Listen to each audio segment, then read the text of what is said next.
right, what's up, Kev? What's going on, man? Like Slam, man. We back. We got part 2. Second chances, where Kevin Evans, my man Kevin Kidd, speaks on Pennsylvania second-degree murder, the ruling, mental health, faith, and hope. This part 2. This was lengthy, man, because I had to take my time with this, and we wanted to do it right. And I didn't want to, cut him short, man, because, we was always filtered in these positions, man. And I don't want nobody to ever, feel like they filtered when we coming from them places, man. Especially when you need your voice heard and you're trying to get, something established and, something changed. It ain't even just established. Something put back in what's supposed to be there. But we're going to get in this, man. Mental health behind the wall. This is BonezReality, so we got to talk mental health, man. I like this. How do men survive mentally after decades, believing they'll never come home? Well, it's well known statistically, and if you look at the data, that the DOC is not a mental health institution. According to the data and according to the Secretary of Corrections and different experts, they say they try their best to provide mental health services, but it always falls short. How much money is allocated in the budget specifically for mental health can be looked at on the DOC website, but is far below what is needed in this environment. So what do? If we can't see a psychiatrist, if we can't see a psychologist, we lean on one another. We lean on our families. Technically speaking, they tend to become our mental health service providers.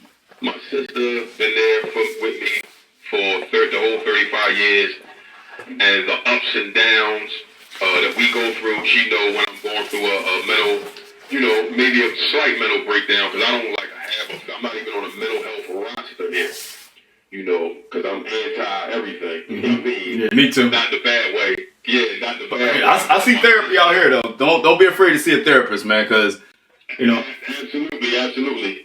And even some of the sites here, where you sit down and have off-the-record conversations with them, they talk about how poorly the services is, the restrictions they put on them, and then when there's a female doctor and we males in this environment, security, whether it's innocent, deliberate, or oppressive, they look at it like, she too friendly with you, or she too this, or she too that. So the whole mental health scheme, they'll put me in the RHU. I'm already dealing with mental health problems. They'll put me in the RHU if they just suspect that you're talking about something other than mental health things, and they don't know, because they don't have a microphone in the room, that confidentiality, but sometimes, not all the time, because I always try to be just, some of these unprofessional security staff speculate, but overall, when you look for alternative to psychological treatment, you go to your brothers, again, genuine brothers that's not going to spread your shortcomings and gossip, your brothers that's in here with you, that's what I can say about the Muslim community. You got a lot of good brothers, we sit around, we study together, and we learn our brothers, we, trust one another with our deepest secrets, because sometimes there's a stigma put on mental health. Well, right into this, man, because you speaking on it, so touch right on it. The next question is, how important is faith? Like, that's right, you just was talking about it. Let's go into it. Oh, man.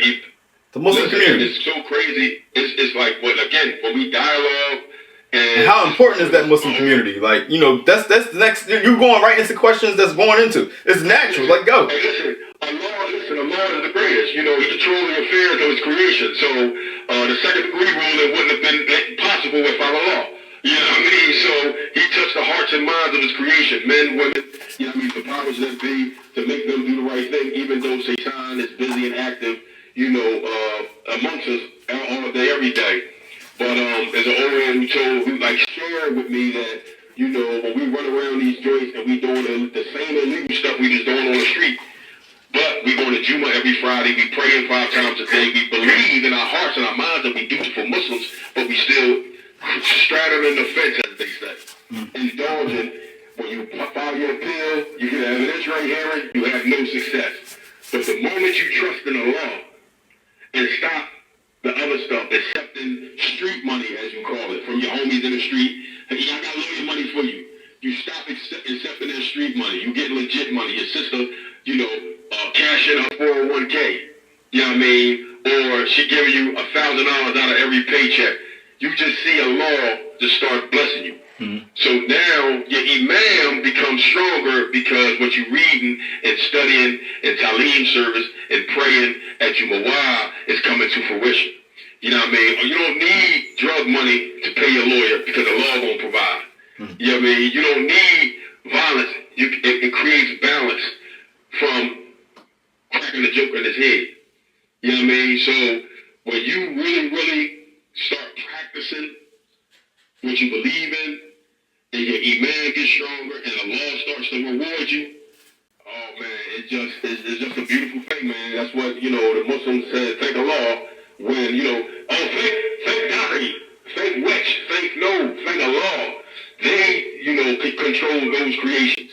They are law creations, and Allah allowed them to change the unjust law. So, your imam is paramount, when you're dealing with a situation like that. And if you think you're going to straddle the fence and get rewarded, Allah may not see it that way, and you may be contributing to your own demise or interfering with the blessings Allah has promised you in the Holy Quran. Look, man, it's always, how I say, man, it's always beautiful talking to you because it's always wisdom, man. So you say something that's, strong, and right now I'm repping the Haitian community. So let's go Haiti, Salvatore, let's go. So because they playing today. Let's go for West in the family. Let's go Haiti. What'd you say, Kev? What'd you say? Let's go Haiti. Yeah, but you said, Kev. They play Brazil today, right? Yeah, absolutely, man. And check this, man. I'm working overtime. See, there's nothing wrong with being a legal chaser, right? Because I'm chasing money legally, man. I'm going to actually enjoy working and enjoy the festivities at the same time. Yes, that's right. So this is a blessing. When you work hard, you get to play hard. Yeah. Kev, you say this, man. The best medicine for your mental health is Allah. Like, you just wrapped it. You just wrapped everything: faith, hope, prayer, community. You're like, I listen, man. You inspire me. You inspire me just as you inspired others, bro. But I appreciate that. Break this down for me. How's prayer helped you through grief, loss, disappointment, and uncertainty? Well, I lost my mother and father back to back. The theories in the dunya when Allah provides you with a soulmate that's in tune with you spiritually, mentally and physically. My mother and father was married for over 40 years, 45, 46 years. And when my father passed away, my mother was sick, but she slowly sank deeper into illness, and then maybe passed away 7 or 8 months later. And my aunt and them was like, they think she died of a broken heart. That's exactly what it was. The heart broke. It's separated. Absolutely. You see it? It's separated. Absolutely. So they wasn't Muslim, but they were good human beings. My mom was a reverend. She started her own church in her living room. Her sisters, her community members used to come to her living room and attend church services, but she feared God. She didn't call him Allah, but she feared God. And when she passed away, I had a hard time. I was a young Muslim. I had just took Shahada, and once again, the brothers, wrapped their arms around me. The ulama, they wrapped their arms around me, and we prayed, and they gave me hadith, surahs to read. We don't mourn our dead the way the non-Muslim do. and they just comforted me. And as I prayed, I was able to deal with, the loss. Right before my mother passed away, she came to see me, and she was frail from the mother I used to know, who used to, be flying up these roads, coming to see me, along with taking the elderly food, and right in the community. My father used to have to tell her to pull over and take a break, but she was a great woman. My father was a great man. He taught me about integrity. He taught me about honesty. He taught me about principles and respecting one another. You know what I mean? He wasn't as religious as my mother, but he believed in God. He wasn't quite a Muslim, but, when he passed away, but he believed in, he used to use the law, because he and I used to have deep conversations right after I took Shahada. And out of respect for me, he used to use the law instead of God. So when I lost him, it was a devastating crush. My father was always my best friend. He taught me how to, legitimately hustle. And I always, when I tell these stories, when college professors come in, when college students come in, I would have lost my mind without my faith, bro. I'd have lost my mind. You try to use the loss of a family member as an excuse to lash out against staff, to lash out against, your peers. And if the brothers didn't embrace me and teach me how to pray and teach me how to read the Quran and reference, the comforting surahs, I don't know what I would have did, man. I might not be here talking to you. I might be in the box, further in the box, So Imam is everything, man. It's not a religion to us. It's a way of life. And we gotta walk, talk, eat, sleep, and live it. Not just recite it. We gotta live it. Kev, what advice would you give somebody battling depression right now? And the environment. Start from your environment. Like, give me in a short, brief detail, because we know we're gonna go on something else. But just give me how you would do it. How break it down. Well, we always on a mission to bring non-believers, non-Muslims to the way of life we believe in, and that's always first. Even if a guy is not a Muslim, I try to be there to be a lending ear. And like, we have a habit of this these days and times called dudes weirdos. Sometimes they're not weirdos. They just need a kind word. Salam alaikum. They ask me why I say salam alaikum with a smile on my face. Is because why would I be angry when I'm giving a person, one of the greatest universal greetings that Allah created? You know what I mean? So just saying salam alaikum to a guy, he'd be like, I'm not Muslim. I said, what difference do that make? You know what I mean? I still want peace to be upon you, and it might strike up a conversation, and he might have been having a bad day. Again, a Muslim or non-Muslim, so I always like that. They jokingly call me Congressman Kevin Evans. Yeah, I know. Because I'm cool with everybody. I'm cool with the men. You know what I mean? The men. As long as you There's nothing wrong with that. Man, you know what I mean? As long as you conduct yourself as a man, I give you an ear. You know what I mean? And this is what, again, Iman, this is what the religion told me. Because once you become Muslim, we study to be better Muslims. The Quran is for the non-believer. We got to get them what the law is promised. You know what I mean? So I'm always looking mental health wise. You go up to the medline to get medication. All right, well, let's try this. It's not working as well. Let's try a surah out of Quran. You know what I mean? Let's try, because the law cures all. You know what I mean? So mental health, I always relate to Imam. Then if I gotta be an ear to listen to, then if I gotta give advice, sometimes people give advice and just don't listen. You cutting him off, he just trying to get it off. You know what I mean? It's tricky, but from my experience for 35 years, from genuinely wanting to be a helper instead of a destroyer of the earth, what the Lord put us there for, to worship Him and to be the best human beings we can be. And this is what I strive for. All right, okay. What's happening now? What are people? I'm rapid fire. Like, what are people inside hoping happens next? What role should lawmakers play, and what role should the courts play? Well, it's 30 something days left. Mm-hmm. The elected officials for the deadline, 120 days, July 24th is the deadline. The elected officials are still playing games. You know what I mean? The conversation, the public conversation is Republicans. But we still have Democrats who don't support any kind of legislation to give God second chances. You know, so we got 34, I think it's 34, 35 days left. After the 35 days run out, if the legislature don't act, we expecting the court to hand down guidance.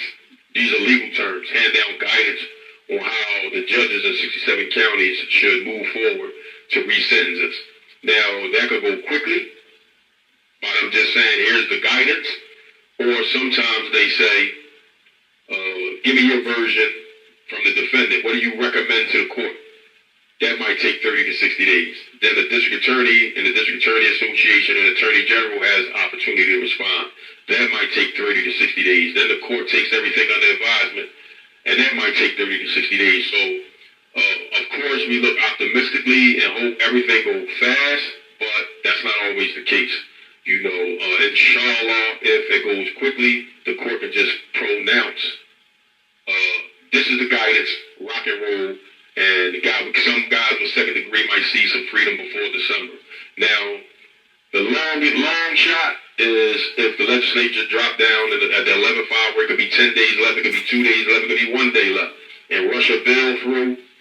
The conversation about that is 25 to life. Everybody gonna see the parole board after 25 years and let the parole board determine 4 things: age when you committed your crime, your participation in a crime, which the legal term is culpability, the victim's input, and then your prison record. Those are the 4 criteria that they use for the juveniles, and those are the criteria that the court pronounced in its holding that these are the things that should be considered. So, inshallah, everything work out for us, and maybe some of us might see some freedom before the end of the year. What role should the communities play, and what would a fair process look like? Well, usually, as laws on the book, they pass laws over the past 30, 40 years. When this law was changed, that the victims always have their input. But the community at large, when the juvenile lifers went through their situation, we had all kinds of people coming to testify. Even this small community here, these institutions are small communities. So we had our counselors, our supervisors, and the little jobs that we have here come to court and testify that this man is not the same man he was decades ago. You know what I mean? So, and speaking on that, right? It is somebody, right, that's on the other side of the wall, right, but in a different uniform, man. And shout out to them and him, man, because he spoke very highly of you. And I won't announce his name to keep it confidential because it's private, right?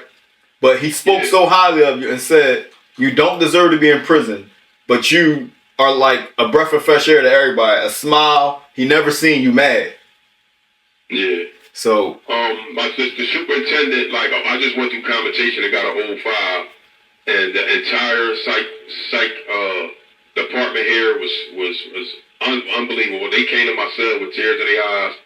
The superintendent, who we raised from a guard to a counselor to now the superintendent, he gave me a recommendation. Staff members, his secretary said, I've never seen him give nobody a recommendation like that. And yet, one person, the Secretary of Corrections can just crush somebody's hopes, you know what I mean, and she don't even know me, you know what I mean, and this is the problem in the system, there's no consistency, it's contradiction all the way through, and then if you pull, her box of secrets open, ain't no telling what you'll find, you know what I mean, people think they perfect, and Bones, I swear, a person that's not Muslim will think that we overemphasizing being a Muslim, but this is what Islam teaches you. It's a religion of peace. It's a religion of forgiveness. It's a religion of second chances. How can you stand before your Lord, whom you can't see, and ask for forgiveness, and can't stand in front of your brother or sister, who you can see, and not forgive them? I'm offended on a regular basis, but I don't hold it. Because we pray 5 times a day. That's why Allah put the prescriptions down, prescribe why we got to pray, how we got to pray, because you're supposed to be humble. Everybody makes mistakes. And you have this woman who thinks she's perfect, and she'll come up with a retarded a sick reason. Oh, he's too young. I'm 53 years old. I got 35 years and with an impeccable record. Dude, that does not negate the horrible act that I committed. Doesn't negate that. The victim deserved, but I've committed myself. I wasn't a bad person before this accident happened, but I've committed myself to be a better person, and I've demonstrated it. This ain't talk. I always say I stand on my record. You know how many times I wanted to lose it and ricochet somebody's head off the concrete, but I turned to Allah. This is not what Allah wants for me. This is not what Allah wanted for that individual, and I stand on that. But one person can just arbitrarily, with no cause, no explanation, deny you. And this goes to the governor, goes to the lieutenant governor, goes to that board, all the way down through the chain of command. So in one word, what's fair? What is fair? What is fair? You give me one sentence, actually, not one word. You got to put a sentence to it. A careful balance of who I was then, a careful balance and assessment of who I was then to who the man I am now. That's what fairness is. That's growth. You know what I mean? You see that? But that between the lines of that, a road, even a street road, has ups and downs. It has its times it needs to be fixed and flattened and straightened back out, right? There's many potholes in the city of Philadelphia, and they ain't straight. Look, and it's crazy, right? I'm telling you, the questions you're asking are so on point, because when you go through the conversation process, or any process, the parole process that we might be about to go through, the resentencing process that we might be about to go through, you got a question in there about redemption. What is redemption? They ask you that question, what is redemption? And I always tell them the redemption is action, not words. You know what I mean? I guess I don't gotta ask it now. So you answer. You can't listen. You can't say I'm changed and you over here getting caught up with this. Some negativity that you ain't supposed to be doing. Even rules. The rules here in this institution. You know what I mean? I don't have no infractions. The 2 infractions I said they say I'm supposed to have had is obviously a misconception, because they was thrown out. The officer and I agreed at the hearing that it was a misunderstanding. But they left it on my record as a conviction. But it was something small. But I have no misconducts, bro. No. None. You know what I mean? An extra piece of bread can be a write-up. And I don't even have that. You know what I mean? This is the mentality of people, you know, evil people in the world who think they shit don't stink and can crush my family. By her telling me no, she said fuck my family. She said fuck my grandchildren. Fuck my sister. Her riding these roads dealing with her DOC up here in front. And they kind of give my sister a little respect. But you hear the stories these brothers get, the way these people talk to our people, man. Mm-hmm. But humility, and go back to your religion, man, your imam. My sister, she not Muslim, but she believe in God. And she deal with these people. Have a blessed day. What? She gives. It was a sister. That's kindness. That's killing evil with kind. Listen, I'm telling you. You throw them off balance. All the law. It's all the law. So one day, the girl comes down, a lady comes down the steps and says, you look just like her. You must be her brother. I'm looking around like, what the hell you talking about? You know what I mean? But my sister gave everybody t-shirts and sweatshirts who couldn't pass the kangaroo line. You know what I mean? She got to write in the trunk. Little girl, don't worry about it. I got sweatshirts, I got t-shirts, I rock and roll. She used to go all the way up Albion to see my brothers. You know what I mean? This is how much of a rider my sister is. My cousin Jenny, my cousin Mel. You know what I mean? This is how they've become better people by my bad choice. You know what I mean? And me and her talking about being a better person. Her seeing her brother, her crazy brother used to run around in the streets, become a better man because I took you out. You know what I mean? Kev, like, what other rules, what other reforms are needed? Like, besides second-degree murder reform, what other criminal justice issues should people be paying attention to? Like, are there other laws that need to be visited? So it's like, I wrap two in one. right now is a push to expand the second-degree ruling. See, the substance of the ruling is not first, second. And it's 12:02. We got to keep in mind time. All right. The substance of the ruling deals specifically with you being held accountable for what you did and your co-defendant being held accountable for what he did. That's it. But that's two parties, right? Pardon the interruption, right? Excuse me. That's two parties both accepting accountability that you said, right? Not someone as a judge, juror, or DA put the whole crime on this individual and say, oh, that's you, but now he also gets the same sentence. Absolutely. A person may have just been a lookout. Some people, like when we in the streets, we rocking and rolling. We go to a gas station, I'ma stay and pump the gas. Your man go in to get the pump. Somebody roll up, somebody right next to me pumping his gas, he pull out a knot. It's an opportunity. If I need money, I might snatch the money and go running. As an old timer, he might pass away. The boy, my man that went inside the store, come back out. Somebody might say, "Oh, he rolled in with him." Now he got life without parole, and he ain't even do nothing. This is how abstract second-degree law was. And then you force him. Then you force that man to make a statement against you that he don't even know. Then they coerce him to make the statement. Or the opposite. He stay quiet. I might get away, and now he got a life sentence for something he ain't do. But the system don't stop and say, hold up, that don't even make no damn sense. And that's what this court just did. This court said this shit don't even make sense. You know what I mean? Now, even me, I didn't intend for that brother to pass away. I just wanted the money. He may have had a bad heart condition or anything. And my intentions wasn't to kill somebody. Do I deserve to spend the rest of my life in jail? This is what the court is saying. He didn't even intend. Do we deserve to be punished for taking that money and the worst of the worst happening? Absolutely. So what are you talking about here?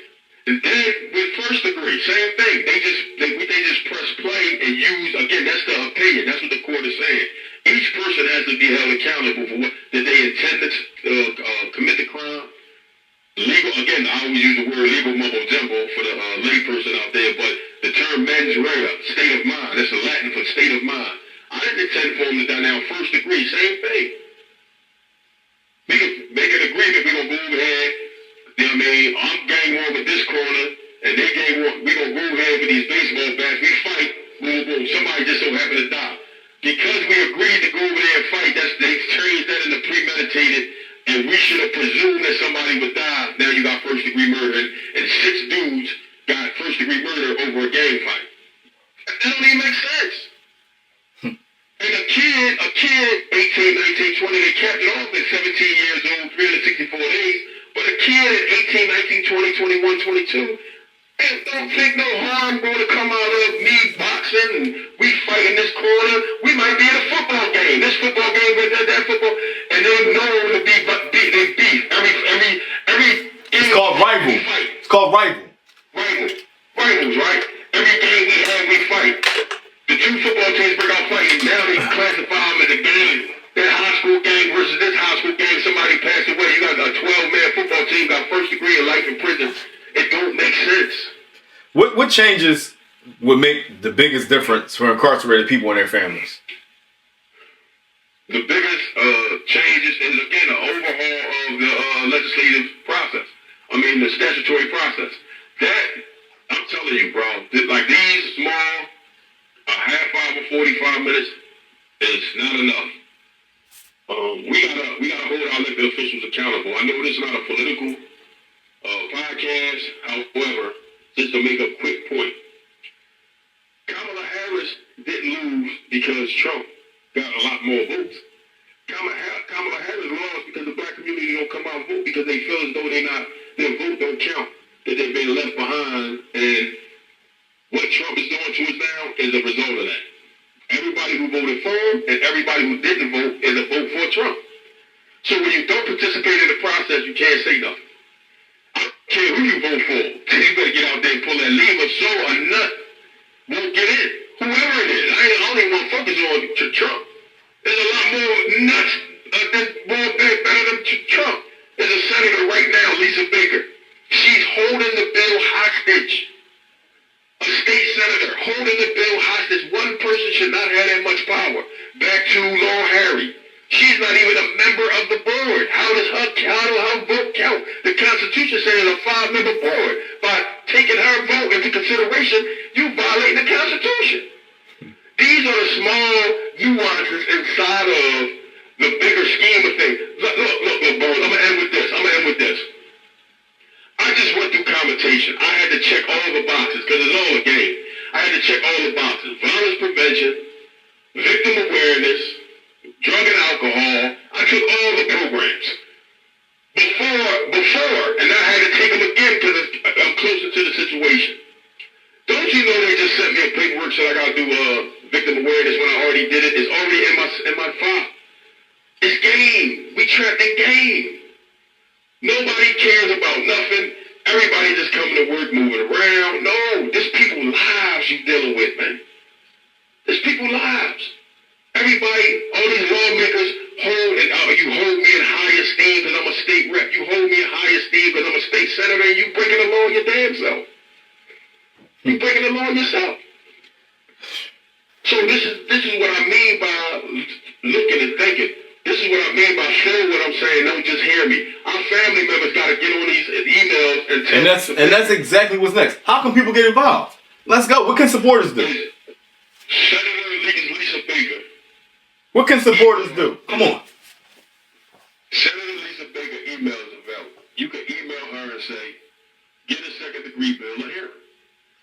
When State Representative Jason Dawkins, he like a little brother to me. He put in the first lifer bill ever in modern day history, 2135. It was the chairman of the Judiciary Committee at the time was a guy named Ron Marsico, a Republican. Haters want us to die in jail, trying to get a hearing. He said, I wish I would get that bill of hearing. You Negroes need to die in jail. Our family members sent him so many emails. You hear me? So many emails. It shut down his email server. He couldn't receive emails for 24 hours. And don't you know he called and said, maybe I'll read it. I'll have a conversation with y'all. That's all they care about is keeping their job. That's it. How can people educate themselves? How can people educate themselves on everything right there? Just get together because, we wrapping up. Let's go. I need people to educate themselves on this whole thing. There's locations. His brothers on the inside. They got to talk to their family members that's on the inside. If you don't have a family member on the inside, there's ways, there's websites you can go to. You can Google it. And Change.org contact me about you, so I'll speak with you about that too. Yeah, but it's just like even contacting me, my at ConnectNetwork. My outside email is real criminal justice reform, the #1 at gmail.com. But we got an event here on August 25th. The superintendent, he's pretty fair and balanced. He allowing us to do a legislative forum to educate Republicans and Democrats because they're not our enemies. They just need to be called out on their BS and then they feet held to the fire. So we have a legislative forum to have a conversation about what needs to be done. These questions that you ask, and that's why I keep telling you, you're right on point. These questions that you ask these legislators. Where do we go from here? Because larger reforms need to be made, and I got to make this point before we end, is that every state is doing it. Why Pennsylvania got to be different? They talk about Democratic governor. Shapiro ran on one of his issues was criminal justice reform. But how far is he willing to go? Their favorite term is low-hanging fruit. No, everybody deserves a second chance. And it's not an automatic free stand. We just talk about get considered. Charles Manson every 7 years in California came up and he was batshit crazy. And he proved that he was batshit crazy every 7 years. And when the parole board told him, take his crazy ass back to the cell. I'm telling you, like this is not rocket science. This is not a conversation from Mars, bro. This is common stuff that's happening across the country. Trump did a second chance act. A little brother that had 100 to 200 years, bro. and the feds is sending me pictures right now, brother. And Lisa Baker is holding this bill hostage, bro. And she's 100% Trump. How can people support incarcerated individuals and families? Like we can wrap it up because it's 12:12. Well, like I said, I'm gonna keep giving that real criminal justice reform a mass email to that so that your contact information is available here. So I got it. Yeah, that real criminal justice reform we building. Look on there. Pay attention. SCL4 PAC, like political action committees. SCL4PAC.org. Go there, read that. Simple, basic information. Look at the videos. Look at the brothers who are on the ground pushing the movement. Register like the political structure, world leaders, committee people. Our family members need to become these people. You know what I mean? So that we can influence the political landscape that's in the city of Philadelphia, that's in the state of Pennsylvania, and that we can influence the governor who can change these things with the wave of a pen. Because you know what I mean? Six rapid fires. I'm going. Can people change? What does redemption mean? Well, not take redemption off. What is freedom? What keeps you going? What gives you hope? Who inspires you? Can people change? Well, it's crazy. It's crazy. Like when we have these conversations, you keep saying who inspires me. All my big brothers, Andre Shakur Harvey, Sharif Al-Addin, Kevin Butler, even Ronald. He my little brother. We used to walk this yard. This brother is doing great things. Like we used to walk the yard. He used to say this stuff. You know, he gonna make benchmarks of his first 100,000, his first million, and now. Everybody know his story. But this brother, man, this is what I want to do. I'm going to get on the street. I want to help people. He's helping people. He wrote a book called Armed with Good Intentions. What better title for a book than a person that's armed with good intentions? This is what Allah does for you. When you take Shahada, He arms you with good intentions. When you understand a religion, when you live in a religion, He arms you with good intentions, bro. What is freedom? And then we wrapping up. Kev, like, what is freedom? But just give me freedom. We got to say one word. Freedom is... For you, your word. Okay, that's a good one. Come on, we got less than a minute. Freedom is living life unrestricted, you know what I mean, in the free world. That's what freedom is. Kev, if somebody's watching this, we ain't got that, man. We got that time for this. Kev, if somebody's watching this from a prison cell and somebody else is watching this from their living room, what's one thing you want both of them to understand about hope?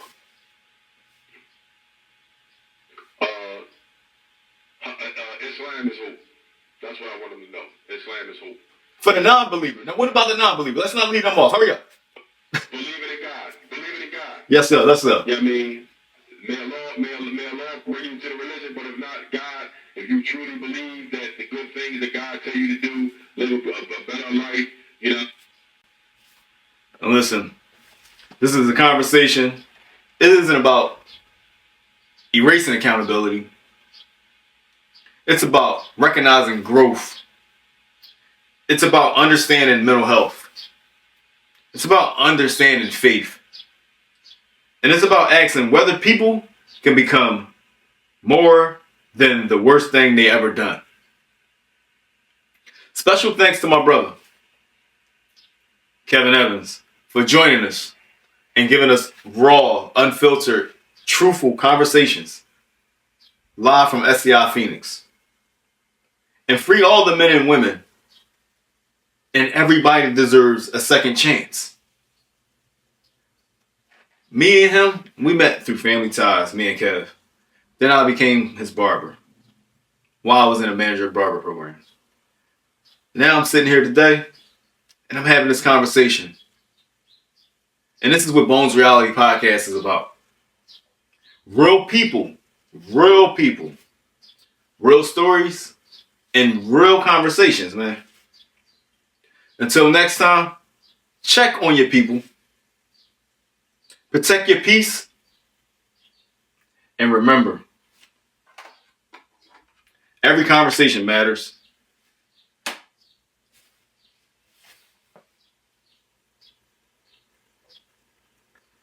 Second chances. Kevin Evans speaks on Pennsylvania's life sentence ruling, mental health, and hope. And 35 years later, he's still fighting strong. Free him. Free Kevin Evans.